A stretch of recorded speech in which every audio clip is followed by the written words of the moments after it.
Hello guys, hello people, my name is DJ Sparks. Tiri panapa patikuigirai zvakasiyana-siyana zvinenge zvichiitika munyika yeZimbabwe patinoita mareview, patinoita mapodcast akasiyana-siyana. Ndaona zvakakodza. Ndaona zvakakodzera.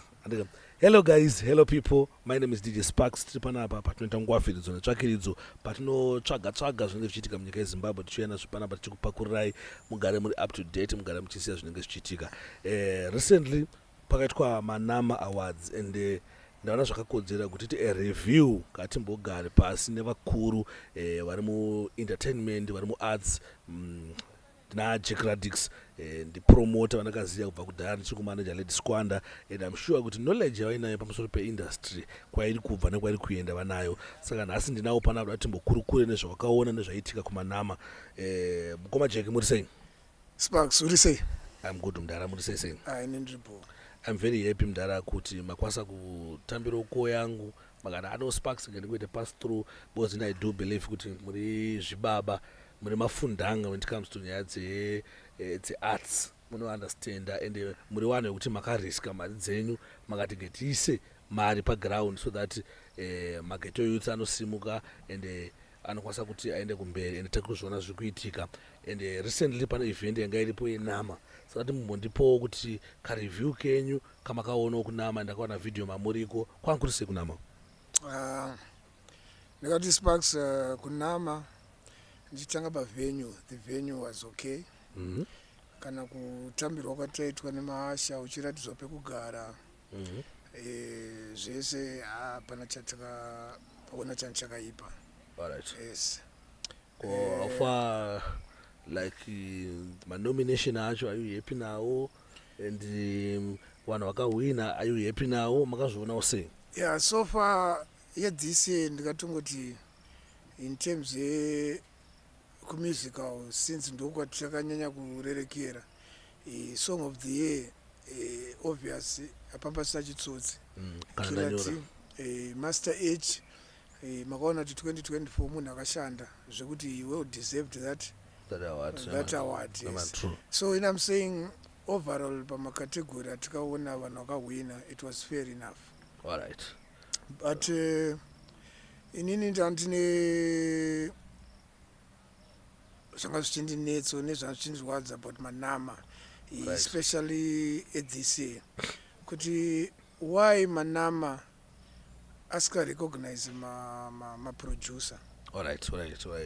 Anengagadzira, ndakaona kunge vanorecognize maproducer anogadzira mavideos, but music in terms of music ndikuti zvakafanana na kana ndanyura anditi Spirit, anditi Man to Man Freeman yakagadzirwa naSpirit. It means ndi producer akaita work hard for the industry muna 2024. So that's my main but Sparks, inini ndine ambita neManama and ndine zviri kutondirwadza, and amene nda kutovhunza iwewe mubvunzo maybe ungandibatsire. Why vasina kupa Chivayo Nama Award? Anonga achina maawards asi arts, asi entertainment, asi mchi. Ini ndoramba ini amene muri yeZimbabwe, because basa rakaitwa ndiChivayo muna 2024 kuarts in terms musicians, handifunga kuti pane munhu asiri kuriziva, because onayo Sparks. Alright, I think Jack nyatsopa penengurai zvakanaka so that vanhu zvati basa rakaitwa nderechi, because isusu basa rakaitwa naChivatango nachipawa nemota, but hatakuziva kuti ibasa ripi rinokwanisa kuti vazopiwe an award. Ona Sparks, maartist edu ukamudaidza kushow toenda kumasvingo aitatarika kuti asvike kumasvingo. Alright. Aiuya achikuti mudhara ndipewo mari da kuhaya mota yekuenda kumasvingo, asi izvozvi artist aringopinda mota key on asvika pamasvingo.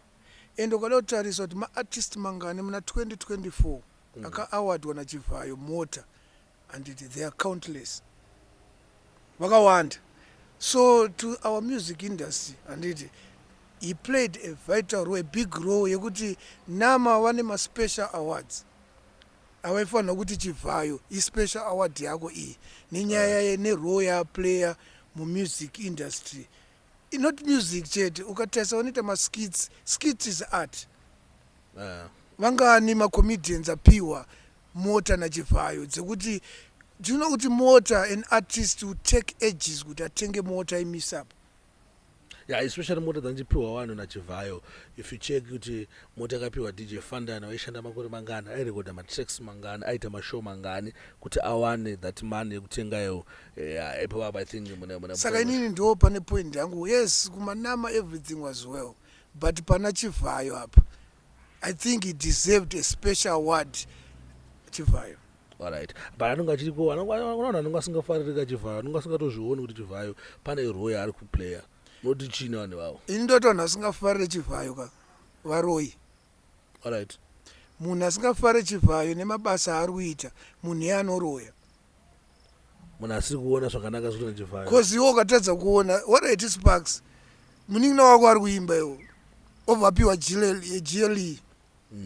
Pamba iwewo. Chivhayo unomuvenga. No, handimuvenga. Ndoda kuti Chivhayo atombondono kana hamene cho zvanenge angondiita. Saka ndo zvandikutaura kuti ukaona munhu ari kuvenga mabasa ari kuitwa naChivhayo, kana munhu ari kutovenga zvati kutaura tese zvaChivhayo pano papodcast, munhu yanoroya masikati machena. Muroyi. Saka comment section kana muchipikisana nezvatiri kutaura panapa, muri varoyi. Varoyi. Ndine chifekera kuti but panotora shona ngati pho. Alright. Saka ndo maonera makaita manama awards anga ari bo, but just that pane engo yavakaita zvinhu zvakaita zvaifanira kunge vachinge vachipa. Handiziwe inini Sparks. Iwewe maonera ako. Unozoona sei zvakaitwa naChivhayo towards the arts, because inonzi National Merit Awards ku-arts. Iwe unozoona sei hadeserve here kupiwa a special award. Yeah, inini zvandofila kana zvandofunga ndinoona sekuti akaplaya a role, akabatsira ma-actors akawanda, ana Yaya, macomedian ana Yaya, akabatsira ana anzanani ende achiri kutobatsira wona zvakaitwa pana Killer T achimbotarisa this year Dembo wanekwa Dembo. Unoziva kuti tingangotaure zvedu asi he deserved a special award. I think he deserve it. Yes. He deserve it because kuma-arts kwangu tone problem yangaitoliko, and mota chitedze kuti artist anga ine mota inopisa semota dzawapiwa naSewick nePapa Sina. Tatingoona kuti mabenzi twedu tumachi but ma-artist tanga tine mota dzekuti tikada kupinda mutauni akawanda wacho vamwe nadzo hatirambi, but akawanda wacho angone mota kuti ukada kupinda mutauni unotombocheka mvura. Ndizvozvo. Kuti mvura irimo here. Yakazoita sei mvura yaya. Oil irimo here. Asi pakapindira Chivhayo. Ikey on. Sa still what isusu tiri panapa ndina. Muri yese Zimbabwe ichiona isusu taakupa waChivhayo award. Aukadaro unenge wagona. Takuwapa award. Haina kuzotsanangurwa zvaikoko, but isusu basa riri kuitwa naChivhayo tiri kuona, and inini ndiri munhu anga aidhila nemaartist like every day ndisangana nawo ndichita sei wanyatsoona ndozvishuwa kuti pakaipa ende mahwani vanhu havasi kukwanisa kuita sei, havasi kukwanisa kufamba zvakanaka nyasi because havana mota, but now mota dzakufamba zvakanaka. Takaita podcast naSecolors hazvambotora time kuti asvike panzvimbo because mota pombi yakanga ende pamusoro pazvo ukapiwa mota ukapiwa akwa uri kupiwa 1000 efuel, ukapiwa dziri pamusoro peakwa uri kupiwa 5000 efuel. Munoti munhu iyeye doesn't deserve chinjiri a special award. Ibaba ndo agree name. I think waifanira kumupa award, not kuti iye anenge achirida, no, but susu sevanhu vanenge vachingoonawo kuti pane munhu akuita zvaari kuita anofanira kungowa award. Ndizvozvo ndo I think ndo zvandakaona kumanama kuenda kwandakaita. Alright, aiwa pamanama pandapanzwa kuti munhu anovenga Sewick Neu muroyi, munhu iye anoda ndoona zvidzokorora futi ari kuvenga Sewick Neu nemabasa akanaka ari kuita muroyi ende anoroya. Munhu aramutandetsana nevanhu. Anyway, tisatavhara zvedu this interview boss nyaya yangu ikadingindira nyaya yangu yakazonzwisa kuti kumanama kwangu amira sei ndakakuona pamalive mamuriko muri munhu anoziya paindustry yedu kuti vachitanga fanira kuziva mudanzo masapota maartist akawanda simuka through mapromotion amune muchiita saka izvizvi mukutirongere chi seJack Radix or seCheapers promotion musi wa17 May tine event I think unoiziva yatinoita every year kumbare yakiller T back to my roots iriitwa muNetball Complex musi wa17 May. Saka inenge nemaartists akawanda ma-established ma-upcoming this year todamboita zviri different todambomajor nehip hop because tinoda kumbotira kusumudzira genre yese so that's the upcoming event yatikuita muna May. This is the first yatikuita kumbare Netball Complex yakiller T back to my roots. Alright. Ndine chikumbiro unofunga muZimbabwe tinoda dhanzo and baba Katero wakabuda amuna ere umwe urongo hwaminawo kuzombotunzirawo vibes Katero kuti anga ari munyika. Handizoti hausati wamboona zvikutenderera kuti vibes Katero coming soon. Iyo ndakachiona but pandakachiona inini ndakuchiona page andotrust social media iri toxic social media nezvinhu zvakawanda zvechokwadi nezvekunyepa ndakachiona but ndangoti no ameno maybe but since ndaona mukana kugara nemupasi seizvozvizvi amuna here chamukutirongerao naKatero seCheapers promotion kana seJack Radix promotion kana whoever munomona sometimes munombopartner neRich and Famous hapana nezvamungotirongera kuti timbosangana nababa Katero muivhu rino. Chandingangokutaurira chekuti 2025 inoi zvihombe zvatikuita saka vanhu ngavangogadzirire kunakidzwa kupfuura makore ese because taimprove in terms of our entertainment because I think neexperience yatanayo zvakafanana zvandanisana ndamboudza kuti taimbotya zvakafanana show yakiller T kumbare taimbotya kuisa mascreen mageto youths chiti vanotema chiti anopanduka but izvozvi vision yatanaina muna 2025 ndeyekuti takuda we are going international. Alright. Even the way we are going to present our stage or our setup zvinge zvichanakidza vanhu. So I think mageto youths anofanira kuziva kuti sometimes behavior yavanoita kumashow ekutema vanhu ekuti sei vakutopotsana nezvimwe zvamuneimwe technology yamune muda kuunza because muchiti maybe tazwa hayazi screen maybe mageto youths obva atanga kupotsera matombo escreen obva ratemwa saka mageto youths atinga afanira kuunderstanda kuti akangobehavhawo akasatema stage kune zvakawanda zvinogona kuuya because ukaona kuti challenges we had kuma-service providers. Because the service provider anditi anotanga mbotesta kuti alright ndounza mascreen angu anditi but screen inotemwa anditi screen yacho inenge ichidhura the next time ukada kumutaura naye anokutaura kuti hazikukwanisa kuita so mafans edu haanzwisise manje kuti no ukatema uri kuuraya progress yakaita se yakawanda anditi saka vanoti wakatema hatisi kuda munhu wotema. It's wrong because vachatadza kuti tiimprove and even stage yacho even screen even because zvaunoona zvaiva zvichiitwa kuJamaica pamasting pamachi zvinoonekwa pamascreen hapana anotema. That's the exactly thing zvatinoda kuita because kana wabhadhara $5 haina kuwanda haisi shoma but unofanira kunyatsozva kuti mari yangu yaendera zviripo neentertainment saka kuti wewe wapinda ne$5 anditi 2 o'clock show yapera matema zvinhu zvapwanyika 2 o'clock show aluza ndiani mune makwara ndizvo zvandikuita. Saka mageto youths I think mageto youths tofanira kutoita tichii chichemo kuti sometimes mukuti kwadzisa isu vangu tatagara kumashure uko tofanira kuti hatisi tisiyatsomuoneka ndomoonawo pascreen ndizvozvo kana aine zvaitika ipopo ndoyatsoonawo pascreen pane kuda kweunhu hwemageto youths nemacharacters avo anouya nekuda kuyazviratidza bitterness yavo kumaartist vanopedza kutema maartist. Ndakaona Mbida achitanga achafira pastage rimwe zuva so achitemwa nemakeni that behavior zita reGardens Harare Gardens. Harare Gardens. I Yeah, was Harare I was very Gardens. disappointed. Harare I was very disappointed in Harare Maghetto Youths. Gardens. Names were 31 December. I remember that show. But if you check my Jamaicans izvizvi vakuita mazivhenzi aya anenge nemaziscreen, if you check that concert Vibes Cartel, ma-service provider havatyi kuuya nemascreen mahombe aya ekuti munhu anyatsoone, havatyi kuuya nemaspika mazihombe, havatyi kuuya nemamwe machines awo mazilaptop mahombe anenge aita jasipo anongozati no, after event tangopeta zvinhu tobva tairongedza. Manje kunoku Aiwa, inini ndikuti Sparks, vanhu mafans ngaazive, mukatema ndimuno luza zvakawanda. yeah man. Because promoter 2 o'clock hapana anenge achapinda. Kana promoter anenge akolekta mari yako futi iwe pagedhi. Handiti but unofanira kusvika na5 ita maartist akamira backstage ada kupinda. Watema handiti zvinhu zvapwanyika, show yavharwa. Ende vakawanda havana mota dzekuenda kumba. Unofanira kutomira kuti nguva dzekufamba dziri dzikwane. 2 o'clock vanhu unoona vanhu varara kana muri Netball Complex kana muri City Sports. Zvakonzereswa nevanhu vangoda kuita violence, kutema. Sandikuti kumaGhetto Youths please, kana usingade artist it's better muweva. Handingi vanofanira kuweva. Bye bye.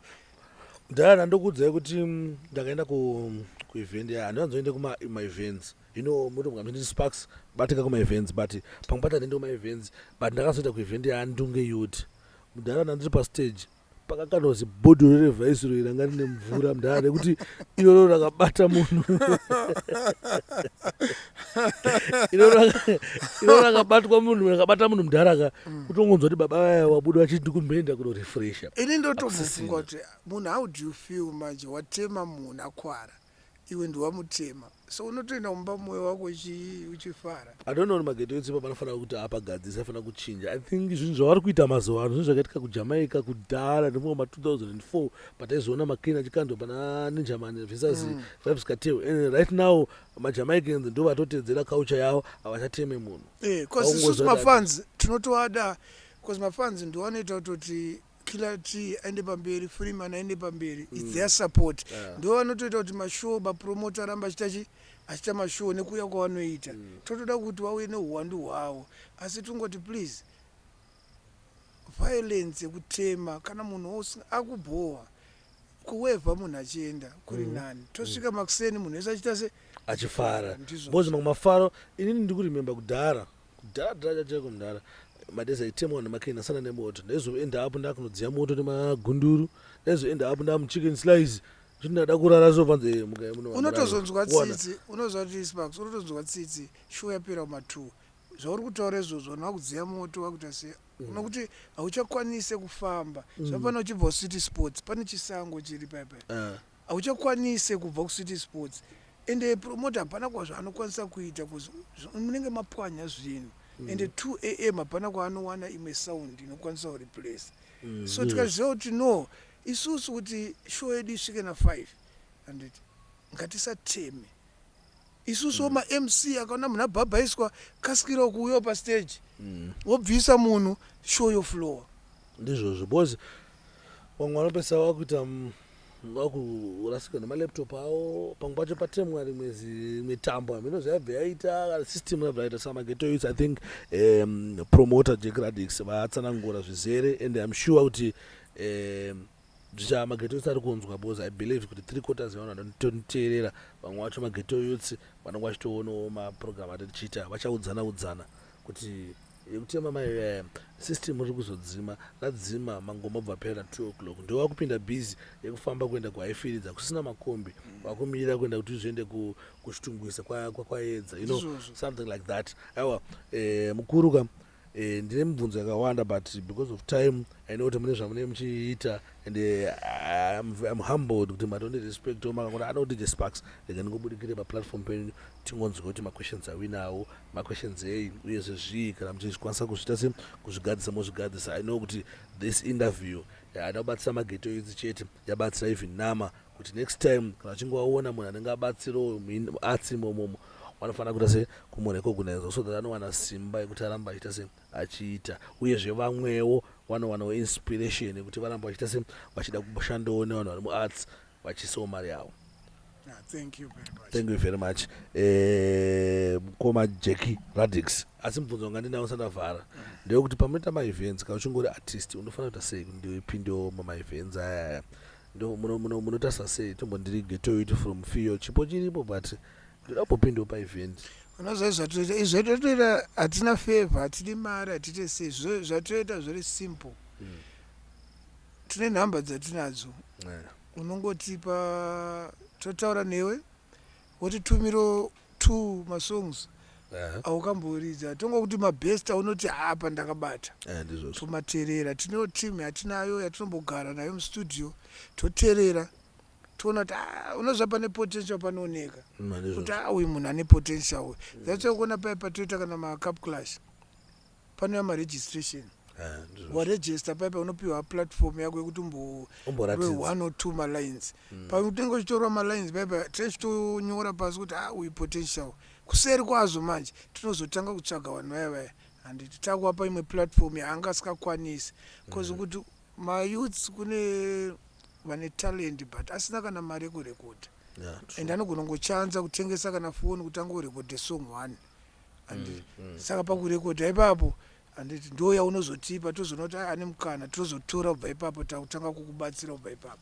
Saka zviri simple kungotibata. Saka nhamba dzinooneka papidzo pakaenda pafacebook vanodziwana pafacebook anzi Jack Radix Promotions Entertainment.